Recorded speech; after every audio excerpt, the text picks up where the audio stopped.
Welcome back sa ating channel, syempre PC Basic Tips. 'Di ba guys, nakapag-unbox na tayo ng Mark II na helmet. Ngayon meron tayong Mark III, yung gold naman yung harapan ng kanyang helmet. Same lang sila nung helmet na nakuha natin. Replica lang din kasi yung mga authentic nito is sobrang mahal, nasa 4,500 to 6,500 yung market value niya. Kaya ito ay kung di ka maselan at pang display lang, panalong panalo na to guys. Kaya ayan, samahan nyo guys, i-unbox natin tong Mark III na helmet, yung gold na yung kanyang harapan. Ayan, nakabubble wrap pa siya guys. Ayan o, ito yung sasabi yung gold.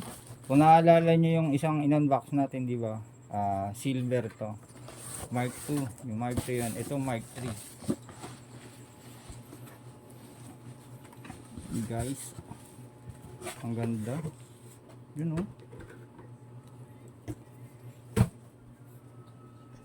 Ito yung ating Mark III. Ito yung gold version. Gawa siya sa hard plastic. Ang ganda rin ng pagka-metallic red niya. Tapos itong pagka-gold. Ito guys, merong mga konting dents. Ayan, kagaya niyan. Ayan, kagaya niyan. Kasi second hand lang natin nakuha guys. Kaya understandable guys, hindi to brand new.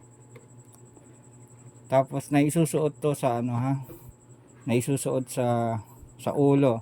Ngayon isusuot natin, papakita natin sa inyo na nasusuot ko, nasusuot ng tao to guys, kasya.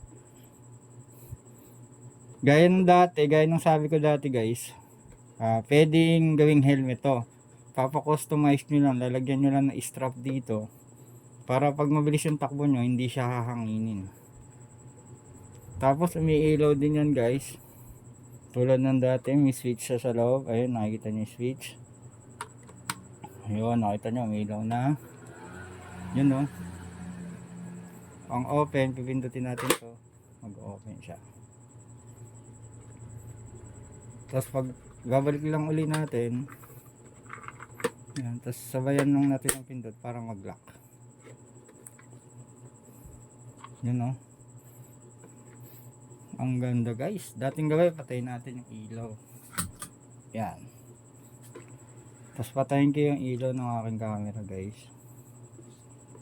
Yan no, di ba iron man dating guys, di ba? Lupit.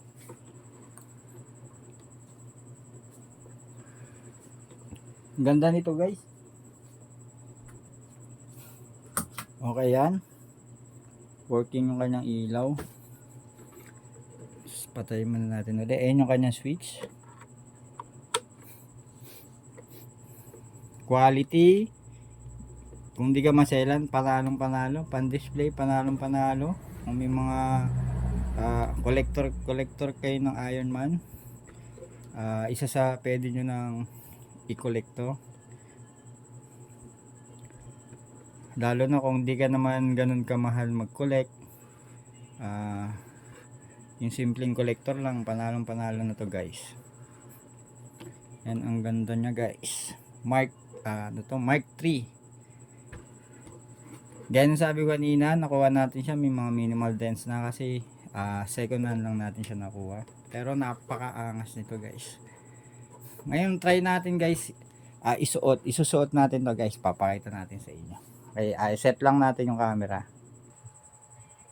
Ayan guys, susukat natin sa atin na totoong kasya talaga siya sa mga malalaking tao. Try na natin guys. Ayan. Ang ganda nito guys kung talagang gusto nyo gamitin pang motor, pwedeng pwede. Basta pa-customize na lang kayo ng strap dito. Kasi pag malakas yung takbo natin, tatangayin to eh. Ito guys. Yun no? Diba? Oh. Guys, lupit yan. O diba? Ang gandang pambiyahe nito. Pag pinang rides nyo to guys, malamang titignan kayo ng mga tao. Ayun, nagda-drive kayo, di ba? Naka-iron man, nakataas lang to, galing. Ngayon, test natin na may ilaw, tapos patay natin yung test natin na umiilaw yung ilaw niya sa mata, tapos patay natin yung ilaw natin sa bahay para makita natin yung talagang ganda niya, guys. Kayo ba rin ko muna to, guys. Di ba? Ang lupit.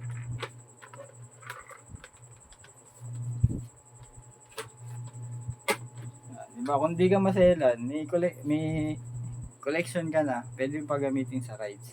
Kasi pag bumili kayo ng mga mamahali nito, malamang hindi nyo gawin yun. Kasi sa sobrang mahal ng value niya, for keeps lang talaga siya, for display. Tapos kasi baka magkaroon ng dents, yung bilhin yung mahal, bumababa din yan, guys, pag nagkaka-issue. Pero pag di naman nagkaka-issue, tumataas naman. Okay, guys, buksan muna natin yung ilaw. Yan o. Tapos patayin natin yung ilaw, guys. Yan o. Tapos natin. O, diba? Tapos buksan natin yung kanyang helmet. Para lang ano, guys, diba? Iron Man. Okay. Okay, diba? Tapos bukas yung ano natin. Ilaw na, guys. Diba? Si Iron Man ka na, guys. Yeah! Lupet, lupet. Yeah. Panalo. Yan lang, guys. Maraming salamat at pagsama at pag-unbox at pag-flex na rin itong Iron Man na helmet natin, guys. Inulit ko lang, replica lang to. Yan. Diba? Ang lupit. Replica, kung di ka masailan, panalo na to. Pwede mo nang idagdag sa mga collection nyo to, guys. Kaya kung nagustuhan nyo yung video na to, subscribe kayo. Hindi lang PC yung ginagawa natin ng tutorial, nagbibigay ng basic tips. Isa sa mga business kasi natin to, kaya ginagawa ko na rin ng mga review para natututo na kayo kung paano mag-repair ng mga PC or printer, plus na-entertain pa kayo sa mga laruan na pinaplex natin. Okay, guys, maraming salamat. Abang-abang lang sa ating channel sa mga i-upload pa natin mga bago pag meron dumating. Maraming salamat, guys.